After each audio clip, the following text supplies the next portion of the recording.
She called him a low-born human, so why couldn't she resist him on the first night? Asterisk, what's between his legs will rewrite interstellar history. It started with a diplomatic disaster. Captain Marcus Hale didn't mean to walk in on a naked alien princess during a sacred ceremony. But, like most things involving Marcus, it wasn't exactly his fault either. One wrong turn on the Cathari flagship Vailtha, one misread sign written in squiggly alien glyphs, and suddenly he was standing in a marble room full of steam, face to face, with a glowing silver-eyed, very wet alien woman, and she was staring right at his package. She didn't scream. She didn't call the guards. She just tilted her head slightly, her long iridescent hair dripping down her bare shoulders. "Is that all human males?" she asked. Marcus blinked, frozen halfway through a very hasty apology. What? The princess, later introduced as Alira of House Tavail, the High Matron's only daughter, slowly stood from the mineral bath. She made no effort to cover herself. Cathari were not modest by human standards, but Marcus suddenly felt very human. Her eyes remained fixed below his belt as she stepped closer, curiosity flaring in their molten depths. "Our males are not built like this." Marcus cleared his throat. "Yeah, we're full-sized, where it counts." It wasn't exactly the most professional thing to say on an interspecies diplomatic mission. But her intense stare was starting to make his brain short-circuit. The incident was reported to the Cathari High Council within hours. The humans received a very formal protest, full of elegant language about unintended exposure and cultural violations of ceremonial space. But what the Cathari didn't mention was that Alira had requested to lead all further negotiations with the human envoy specifically. With Captain Hale, and things only got stranger from there. Alira wasn't just the High Matron's daughter. She was one of the Empire's top xenobiologists. Her life's work was studying evolutionary divergence. Suddenly, she had endless questions about human physiology. And by questions, Marcus quickly realized she meant experiments. Harmless. At first, she scanned him with a device that made odd humming sounds. She measured the length of his fingers, then his legs, then other things, always with that same analytical calm that made him feel like a bug under a microscope, panned oddly, kind of flattered. "So it's natural?" she asked, during one late-night research session in his quarters. Marcus, shirtless and lying under a scanner, shrugged. "As natural as anything else." "Why?" "Jealous." Alira blinked. "We assumed artificial augmentation. Cathari males reach only 30% of your proportions. No offense." "Taken," he said with a grin. "We grow 'em sturdy." On Earth, for Alira, it wasn't just physical. Marcus fascinated her. He was everything her people weren't, truffed around the edges, emotionally open, wildly unpredictable. Where Cathari males were cold, efficient, and genetically modified for passivity, Marcus was alive, loud, honest, and as she'd now confirmed several times, very genetically, gifted. Rumors spread fast aboard the ship. The guards began bowing. Lower to Marcus, Cathari aides giggled when he walked by. Someone even left a fruit basket outside his room, though the meaning behind it was still unclear. One night, Alira arrived without her scanners or data pads. "I want to test something." "Else," she said simply. He raised an eyebrow. "Oh, not scanning my left elbow again." "No," she said, stepping closer. "I want to understand human bonding." Marcus knew what that meant, but this wasn't just lust. There was a hunger in her eyes, not just for his body, but for what made him human. Emotion, warmth, the messy, illogical things Cathari had long engineered out of themselves. They made love that night. Not mechanical, not clinical, but real. And afterward, when her fingers traced lazy circles on his bare chest, she whispered, "No one ever touched me like that." A few days later, alarms rang through the vessel.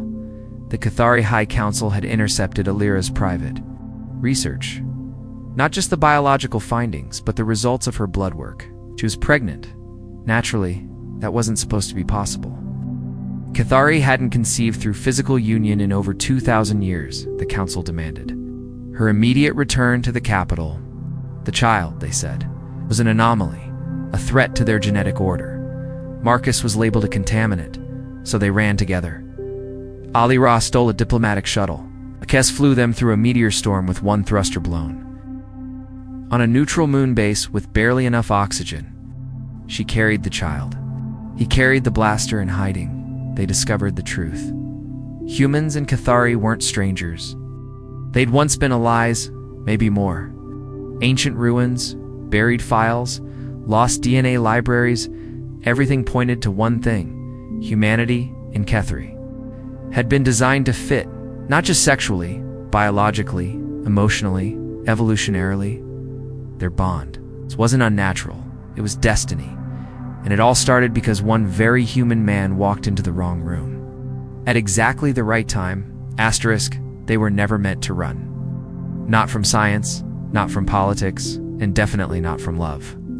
But that's what they did, two fugitives with a growing secret that could collapse the Cathari genetic order and redefine the human place in the galaxy. Marcus Hale wasn't the kind of man to take fatherhood lightly. He hadn't expected it, hell. He hadn't even expected Alira to look twice at him, let alone crawl into his bunk one gravity-twisted night and whisper, "Teach me how to feel." But now a life had sparked between their bodies, a life that wasn't supposed to be possible, and everyone wanted it erased. Their shuttle barely held together after the escape. The stabilizers were half-fried. The navigation core was held in place with a wrench and a prayer, and the air filtration system coughed more than it hummed. But Alira was glowing literally. Her skin, once a smooth, iridescent blue, had begun to shimmer with golden flecks around her midsection. It was something no Cathari doctor had ever seen before. Marcus liked to joke that the baby was already showing off. "Maybe it's the human genes," he said, brushing his hand gently across the slight swell of her belly as they sat curled in. The cramped bunk. "We're known for making dramatic entrances." "Or maybe," she whispered, pressing her forehead to his, "this was never about genes at all." Alira wasn't just pregnant, she was transforming. Her body was adapting, evolving. Emotions once dulled by engineered restraint now hit her like a meteor storm. She cried when she saw sunlight on an alien world. She laughed, actually laughed, when Marcus burned the protein packs trying to cook real food. She touched him more, stared longer, and dreamed wildly. The Cathari Council called it a contamination, but Alira called it awakening. They landed on Syrah's refuge, rogue moon carved out by fringe scientists and abandoned biologists. No official colony registry, no law, and no questions asked. It's perfect for hiding. We're trying to raise an interspecies miracle child. The locals were human, mostly, ragged, sun-wrinkled, and suspicious. It seemed too many aliens with too many rules. But Marcus had something better than a blaster. He had a pregnant alien woman who looked at him like he was the center of her universe. That tended to soften people. One old medic named Tully took them in. "Don't care what species you are," he grunted, scanning Alira with outdated tech. "That kid in there? He's gonna be trouble. Big, strong, like his old man, I'm guessing."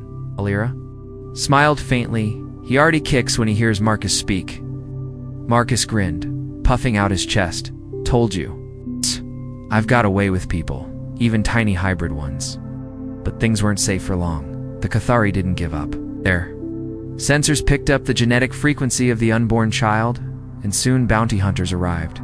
They didn't knock, they didn't ask. They came with plasma rifles and a kill order stamped in silver. Marcus didn't hesitate. He shoved Alira into the escape shaft beneath the cabin and faced down 3 armored pursuers with nothing but a reprogrammed mining drone and an old pulse pistol that overheated after 3 shots. 2 minutes later, the roof was gone, the walls were scorched. Marcus stood bloodied but alive. "Next time," he panted, dragging himself down the hatch, "you get to play decoy." Alira didn't answer. She was cradling her stomach, whispering something. Soft and Cathari, her skin pulsed golden blue in the moonlight. Marcus knew, deep in his chest, that their time was running out. They needed allies. They needed safety. But more than that, they needed to tell the truth. So they went searching. Old ruins, forbidden databanks, abandoned Cathari temples with vines growing through digital altars. Everywhere they went, they found echoes of a history erased paintings of human forms beside Cathari priests. Genetic codes woven together in pre-engineered strands, records. That spoke of a time before caste, before sterility. When love was not just accepted, it was sacred. Alira cried the day they found a preserved archive, containing a hologram of a human and a Cathari standing hand in hand before a pulsing sphere. The words beneath said, "The first bond, life beyond code." "It wasn't an accident," she whispered. "But "We were always meant to find each other again." Marcus pulled her close. "Yeah, and I've been saying it since the day I tripped into your bath." Their story spread in whispers. Among scholars, among outcasts, among Cathari, youth sick of sterile unions and rigid hierarchy. They called it the bloom, a sign that something once lost was beginning again. The child was nearly due. And, with every day, the Cathari Empire creaked louder under the weight of its own silence. Protests, leaks, hushed revolts, and sterile medical wings. Human Cathari couples daring to touch in public. Alira became a symbol, not of scandal, but of hope. And Marcus, he just wanted to be a father, partner. A man who'd once walked into the wrong room and accidentally fell in love with an alien woman who was never meant to feel at all, as the first stars of a new dawn rose over Syrah's refuge. And Alira gripped his hand in labor with strength he'd never imagined. Marcus whispered, "You ready? To rewrite the galaxy, sweetheart?" Her eyes burned like two newborn suns. "I already have." Asterisk, the child's first cry did not echo, it resonated. Not just through the modest stone walls of the moon shelter, but through something deeper, older, almost cosmic. A hum passed through the soil of Syrah's refuge that made the leaves unimported. Terran trees quiver, machines flickered. Energy readings spiked. And in orbit above, cloaked Cathari. Observation ships gasped in silence as their sensors flared to life with a signal not seen in over 2 millennia. The child was born. A boy half human, half Cathari, fully impossible. Marcus Hale held him first, slippery, squirming, warm, and alive. He had his father's dark eyes and his mother's strange golden shimmer across his tiny brow. But what truly stunned Marcus was not the child's alien features, it was the weight of him. Not in pounds, but in meaning. This little life was a declaration biology had broken its chains. Evolution wasn't following orders anymore. Alira watched them from the bed, glowing with sweat and awe. Her breathing was labored, but her expression was almost triumphant. The moment his cells divided, she whispered, "The Council lost control of the future." Marcus smiled down at her, the baby now nestled in the crook of one muscular arm. "Yeah. Well, the little guy already pissed on me, so I think he's declaring independence." She laughed, a real, unfiltered sound that cracked the last shell of emotional restraint her species had drilled into her since birth. She looked human in that moment, not in appearance, but in heart. They named the child Kale. It meant spark of dawn in old Cathari, one of the lost dialects Marcus had seen scribbled across temple ruins. It fit. He was a beginning not just for them, but for billions. Word spread fast. Faster than it should have. Faster than Marcus liked. 3 days after Kale's birth, Syrah's refuge received visitors. Not bounty hunters, not soldiers, but pilgrims. They came in stolen shuttles, refugee carriers, even hand-piloted drones. Cathari scientists, curious youth, outcast nobles. Humans from forgotten colonies. They brought gifts, DNA sequences, forgotten books, old biotech, cryptid records, all pointing to one truth. This wasn't an isolated miracle. It was the reawakening of something long buried. One day a strange visitor arrived, an old Cathari woman, tall and draped in faded ceremonial robes, her face covered by a delicate metal veil.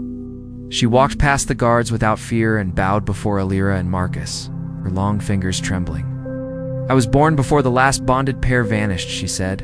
was a child when the Empire wiped the stories from our tongues. But I remember the light, and now you've brought it back. She pressed a scroll into Marcus's handreel paper, aged and fragile.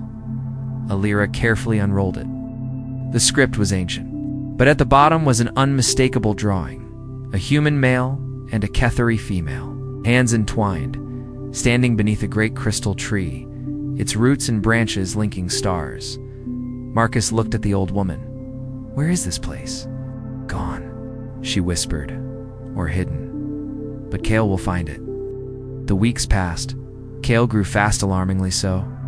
His development outpaced both species norms. By the second month, he could focus his eyes. By the third, he mimicked language. By the fourth, he calmed machines with a touch. He was becoming something new, and the Cathari Council took notice. A formal message arrived, not a bounty, not a threat, an invitation. Alira was to present the child before the High Matron herself.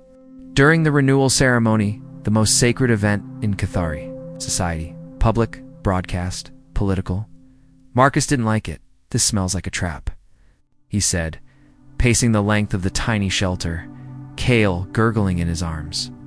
Alira was silent for a long moment, eyes fixed on the window where a distant storm danced across Syrah's sky. "I know," she finally said, "but we can't keep hiding.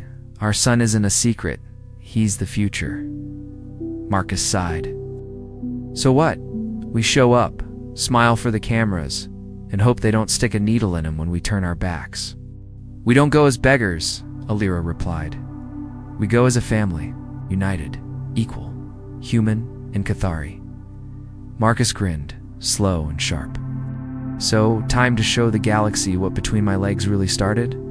Alira rolled her eyes, still humble as ever. They traveled in silence across the stars, escorted by neutral ships. Tension hung in the air like static. Everyone knew what this meant, what it could mean. If Kale was accepted, it would shake the Empire to its core. If he was rejected. Marcus kept one hand on his holster at all times. The capital world of Virex Prime was unlike anything Marcus had seen. Towers of crystal, floating gardens, atmospheric bridges between cities. It was beautiful and cold. Every glance from the elite screamed judgment. Every protocol officer flinched when he spoke. But when Alira stepped onto the Grand Spire steps holding Kale in her arms, the crowd went silent. Broadcasts flickered across. Systems. The High Matron emerged, regal and silent, her entourage frozen with uncertainty. She looked at the child, then at Marcus, then at her daughter. "This is not the path we chose," she said, her voice clear and echoing. Alira stepped forward. "No, but it is the path we need." The silence was painful. Then Kale laughed, bright and clear, and somehow amplified. The floating garden bloomed, the spire's light crystals flared, sheens in the crowd beeped in synchronicity. Every scanner on the steps went green. A signal burst across Cathari space. Not a code, not a warning, a call, and deep beneath the capital. In vaults sealed since the last communion era, ancient systems woke up. A forgotten civilization stirred, and Kale, the impossible child, blinked and smiled. Asterisk, the archives opened themselves. No. One touched a thing. No override codes. No technicians. Just Kale's laughter echoing off the crystalline walls of the Grand Spire Nucent. Pure and charged with something no scanner could fully explain. The lights pulsed. Stone creaked. The ground itself sighed, like a sleeping giant turning over after centuries of slumber. And then, without warning, the vault of communion sealed for over 2,000 years parted like a blooming flower at the very heart of Virex Prime. It wasn't just a room. This was a message, carved into time. The walls of the vault shimmered with embedded memory crystals, slowly spinning up as if remembering their purpose. Holographic images danced across the surface. Not simulations, but recordings, real memories of a forgotten era. Images of human and Cathari hands clasped together. Children with mixed features, glowing skin, and bright eyes. Cities built together. Wars avoided through intimate rituals of emotional bonding. Love not as indulgence, but as diplomacy. Lust is a language of unity. Kale pointed to one Marilla. Massive circular symbol etched in silver and violet, spiraling inward around a tiny glowing core. That, he said, the first real word he'd ever spoken, is home. The room fell silent again. The high matron stepped forward, robes whispering against the floor. She was not a sentimental woman. She had ruled her people through decades of logic and order. Her daughter's rebellion had nearly cost her political standing, but now her bloodline had given birth to something ancient and alive. "What is he?" she whispered. Marcus, still holding Alira's hand like it was the only thing anchoring him to the moment, said softly, "He's what we used to be." Alira turned to her mother. Her voice was strong, clear, but filled with something that Cathari had forgotten for generations. Feeling, this isn't contamination, it's correction. Your caste system, your engineered sterility, your fear of passionate, was never evolution. It was regression. You stripped yourselves of connection, and in doing so, you broke our species in half. And humans, the matron said carefully, were the other half. Marcus said, stepping forward, holding his son. "We're the spark that reignites the engine. You made us compatible. You made us different, and didn't realize. That difference was the point." That night, the Empire broke without shattering, across Virex Prime. And soon other Cathari colonies, buried data nodes, began transmitting ancient knowledge. Old caste houses watched as their family records revealed forbidden truths. Mating logs. Genetic partnerships with early human travelers. Blueprints for shared reproductive systems. Rituals of the first night. Cathari weren't supposed to touch. Not skin to skin, not mouth to mouth. But when Alira leaned down in the grand spire and kissed her child's forehead, the act was broadcast live-ed. It caused a sensation. The image was clipped, replayed, painted into murals, engraved onto medallions.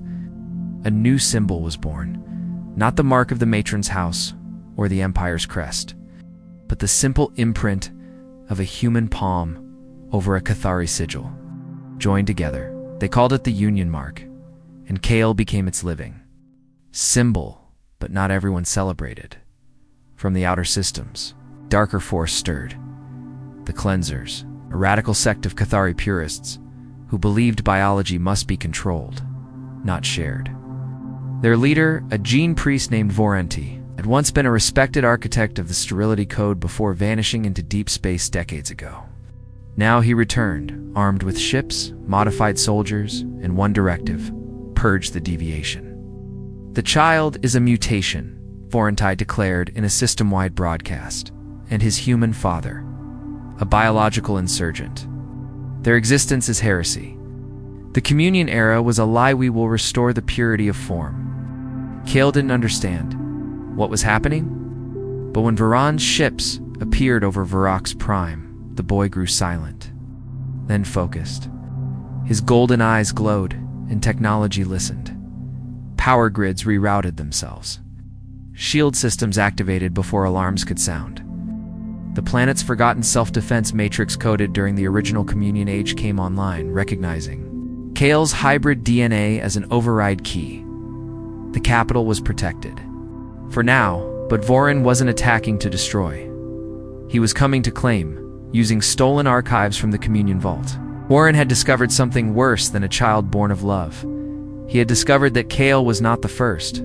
There had been others, dozens of them, hidden, scattered, buried in frozen labs or preserved in biovaults across old battlegrounds. They were the Echo children, created at the height of the Communion Age. Children born of both species, part diplomat, part weapon. Designed to stabilize both civilizations through empathy and psionic resonance, they had vanished after the collapse of the Communion Order, hunted, frozen, or worse, rewritten. And now, Vorin had found one, a girl, awakened early, raised in shadows, enhanced. She was called LYSSA-13. She had Kale's eyes, and none of his kindness. She didn't speak. She commanded ships, drones, mines. She was Vern's answer to the Union, and she was coming for Kale, Marcus, and Alira. Once fugitives now found themselves protectors of a legacy larger than anything they had imagined. Their child was no longer just theirs. He was the key to everything: hope, memory, biology. In war, so they did what they always had. They packed up, held each other, and prepared to fight. Because love may have created Caleb, but it would take everything to protect him from what was coming next. Asterisk. They say the stars remember everything. Every war, every whisper, every forbidden kiss. And somewhere, buried deep in their collective silence, they also remembered the Echo children now. They were waking up. Marcus Hale stood on the observation deck of the Union Tower, holding his son. As the twin moons of Varix Prime rose like silver eyes in the night, below him, the city buzzed with newfound life. Markets reopened. Schools filled with both human and Cathari children, lovers walking hand in hand for the first time in generations. But in the distance, beyond the bright lights and hopeful voices, the shadow of Vorentai was growing. He had found the others. Lissa 13 was only the first, genetically perfect, emotionally erased, engineered to be the antithesis of everything Kale represented. Where Kale inspired, she subdued. Where he laughed, she calculated. And she was terrifyingly brilliant. She's not just enhanced, Lyra said grimly during the council's emergency meeting. She's been reprogrammed, purged of empathy. They stripped away the communion traits and left only obedience. And power. She's still a child, Marcus argued. Maybe she can be reached. She's already killed for resistance cells, Marcus. She decimated an entire diplomatic cruiser with a thought. But maybe Marcus's voice dropped. Maybe she's just scared.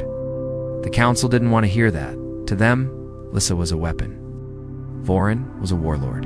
And Kale was now a symbol too important to risk. Your son must be protected, said one of the elder Cathari, eyes lined with concern. If he falls into their hands, the consequences will be ... catastrophic. The worst part? Marcus agreed. But Kale wasn't a baby anymore. At only 7 months, he looked and acted more like a 4-year-old. His mind moved faster than any system on the planet. He could manipulate light, calm frightened animals. He once touched a malfunctioning core reactor and healed it. But it wasn't his power that kept Marcus up at night. It was his kindness. Kale cared too much, cried when people hurt, asked why the council soldiers carried weapons when they could talk instead, hugged technicians working late. And, worst of all, he kept asking about Lissa. I see her in my dreams, he said one evening, tugging on Marcus's sleeve. She's cold and alone. Like her wires are too tight. Like she can't breathe. You're dreaming, Marcus said, kissing his forehead. No, Kale replied, looking straight into his eyes. She's calling me. But the council wanted to hide him. Instead, Marcus took him straight to the Union archives, the heart of the newly uncovered communion memory cores. The place was sacred now, protected by rotating guard squads and psychic dampeners. But Kale didn't flinch. He walked into the heart of the main chamber, placed both hands on the glowing pedestal and said, "Show me her." A ripple of blue light shot through the archives. Holograms burst into life, not just of Lissa 13, but of all the Echo children.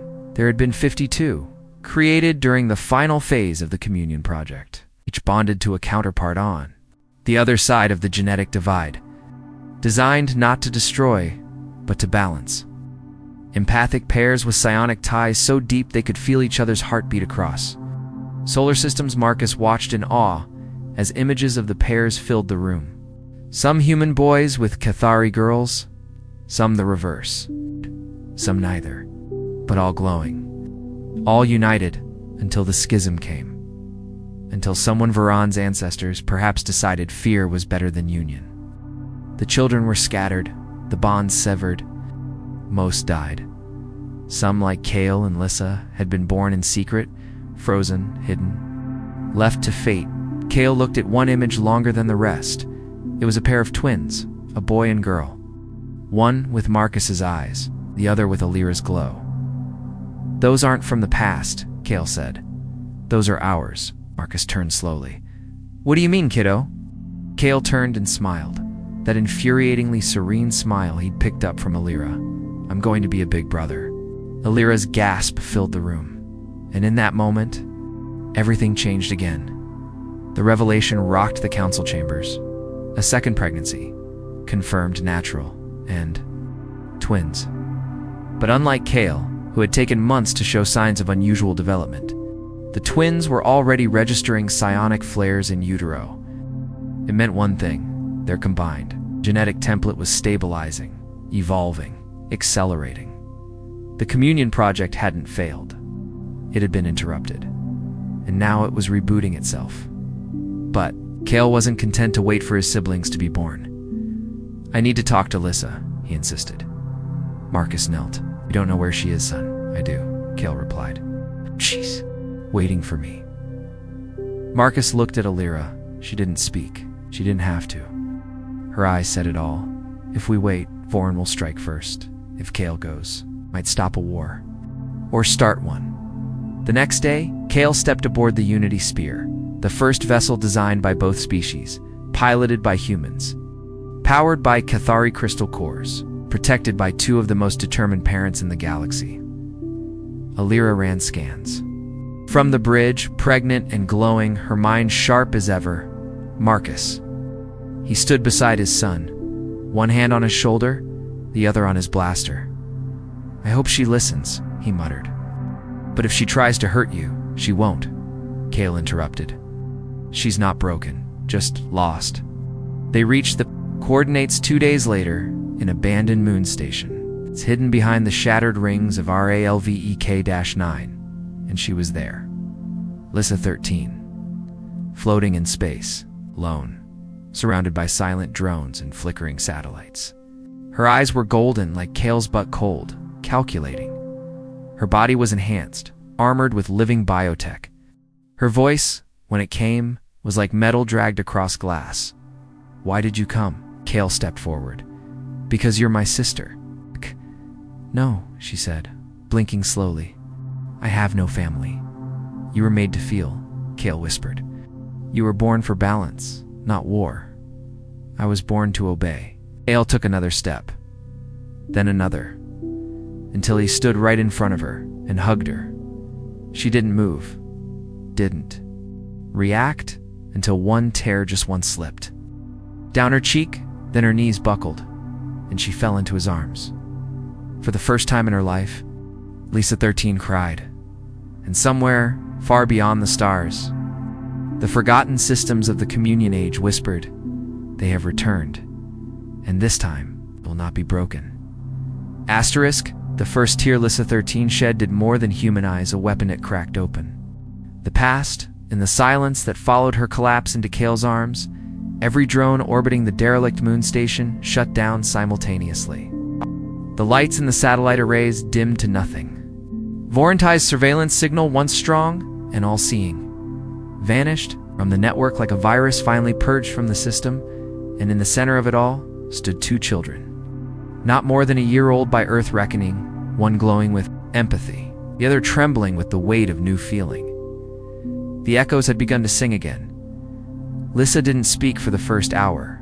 Marcus wanted to rush in, weapons ready, heart pounding, his every instinct screaming to pull his son back. Alira, even with her growing belly slowing her steps, kept him still, with just a hand on his arm. "Wait," she whispered. "Let him finish what we couldn't." So they waited, watching from the Unity Spear's observation deck as Kale sat beside Lissa in the ancient docking bay. They didn't talk, not in the usual sense, but the way her head tilted when he smiled, the way her fingers slowly unclenched, the way her toes curled in response to his humming. It was conversation of a deeper kind, a language written into the bones of the communion itself. Then, after hours of silence, Lissa lifted her hand and touched Kale's chest. "He's in there," she said in a voice like cracked glass. Kale nodded. "Did you forget? But you're remembering now." Don't know who I am without him. You're Lissa, Kale said gently. And we're not alone anymore. That was when Varen's ship arrived. It didn't roar in, guns blazing. It descended, quiet, ominous, confident. The flagship Purity's edge cut across the void like a blade of black glass. It was not designed for diplomacy. It was a warship built by a man who saw love as an infection. Varanti stood at the head of its bridge, hands folded behind his back. His skin, once traditionally Cathari silver, had been artificially bleached pale. His eyes were cybernetic, now cold red orbs with spinning apertures. His voice, when it crackled across the intercom, was emotionless. I see you've corrupted the girl, he said, addressing Kale directly. Return her. I may allow your family to live long enough to witness your species' end. Marcus stepped in front of the communication array. You call that corruption? He said, pointing to Lissa, now holding Kale's hand like it was the only real thing she'd ever felt. That's not a weapon, Voren. That's a child, a daughter. You just didn't have the balls to raise her like one. Lyra joined him, her tone cold but composed. And if you think you can touch my son or my unborn children, you've clearly forgotten what the communion really was. Voren didn't respond. He simply raised one hand, and a fleet emerged behind him. Not ships, silos, biological delivery systems. Designed to detonate over Cathari cities and rewrite every cell they touched. He wasn't coming to win a war, he was coming to erase the future. The Unity spear systems flared to life. Shields up, weapons primed. Reinforcements had already been dispatched from Varex Prime, but they were hours away, and they had minutes. Inside the moonbase, Kale turned to Lissa. He's trying to break us, said. He already broke me, she replied quietly. No, Kale said. He just buried you. He took her hand and placed it against the ancient wall of the docking bay. Symbols flared beneath their fingers. Soft blue lines etched into the stone like veins in a living body. The wall shuddered, groaned, then opened. Behind it, a chamber inside. The chamber, dozens of glowing stasis pods.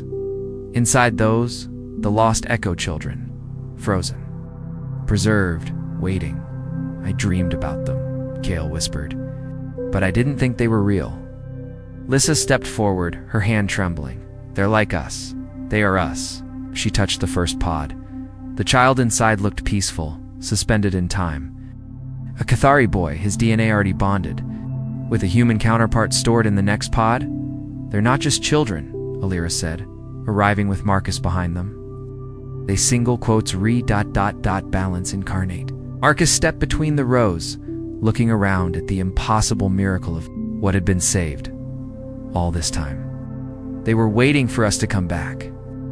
Kale turned to his parents, his expression suddenly serious, older than his years. We have to wake them, son, Marcus said, kneeling beside him. If we do this, there's no going back.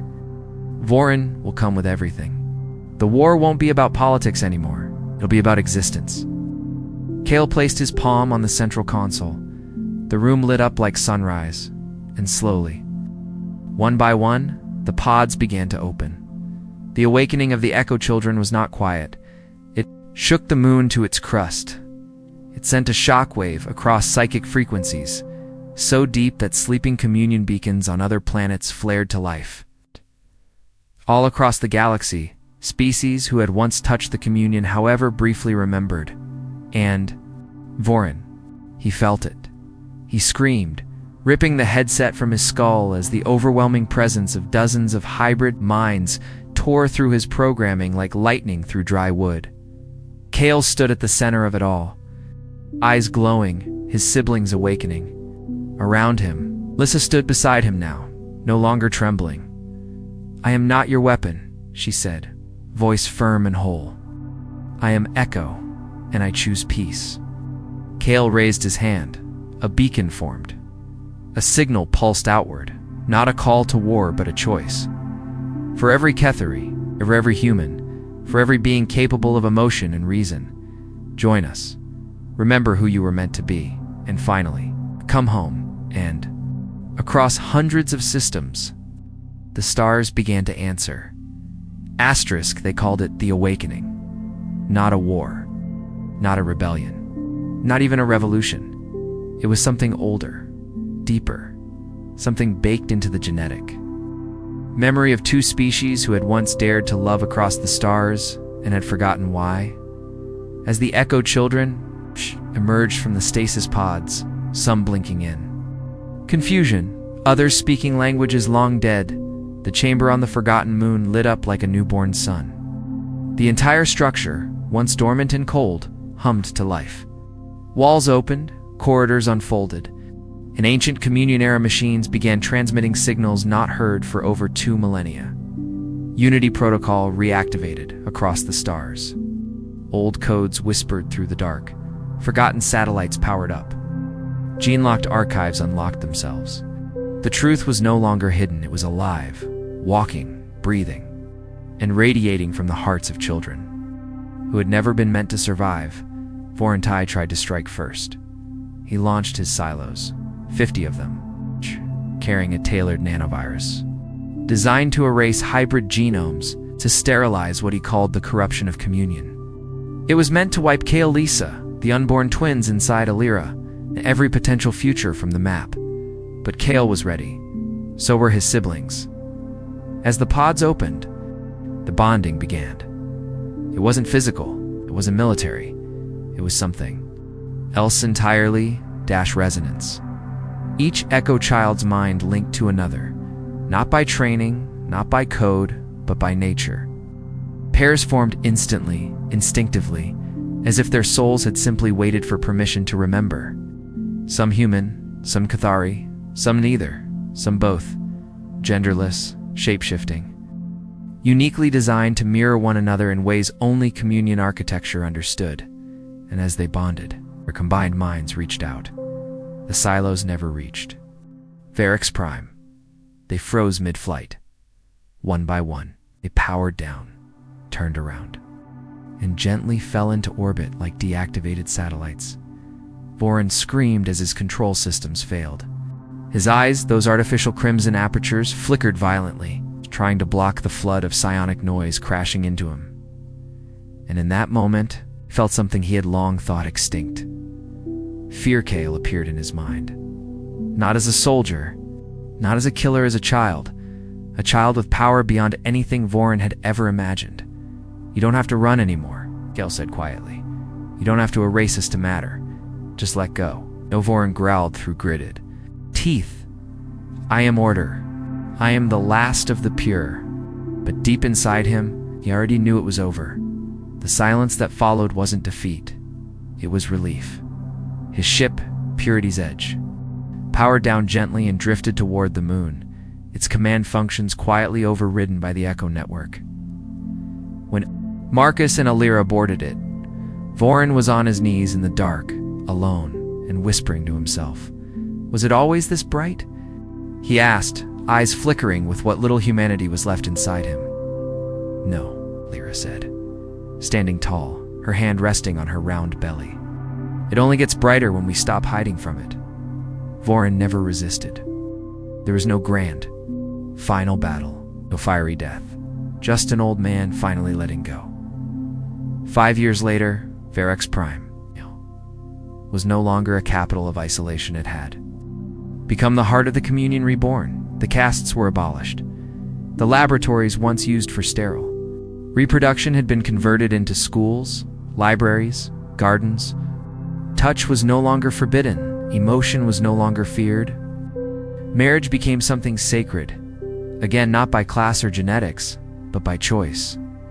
The Echo children, they didn't lead. They guided, quietly, carefully, with hands extended rather than fists clenched. Each of them had bonded with another, some as friends, some as partners, some as twins in spirit. Together, they became the living example of what the communion once dreamed of. Two species, joined by biology, purpose, and affection. Kale, now 10 Earth years old, though mentally far beyond, stood in the Unity Gardens alongside his younger siblings, Riven and Melra.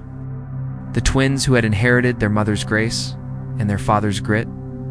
Lissa stood beside them. No longer the cold assassin, but the voice of echo, helping others recover from the decades of emotional sterilization that had once kept her silent. And Marcus Hale had gone from smuggler to ambassador, from cargo hauler to first Union father, though he still joked about the title every chance he got.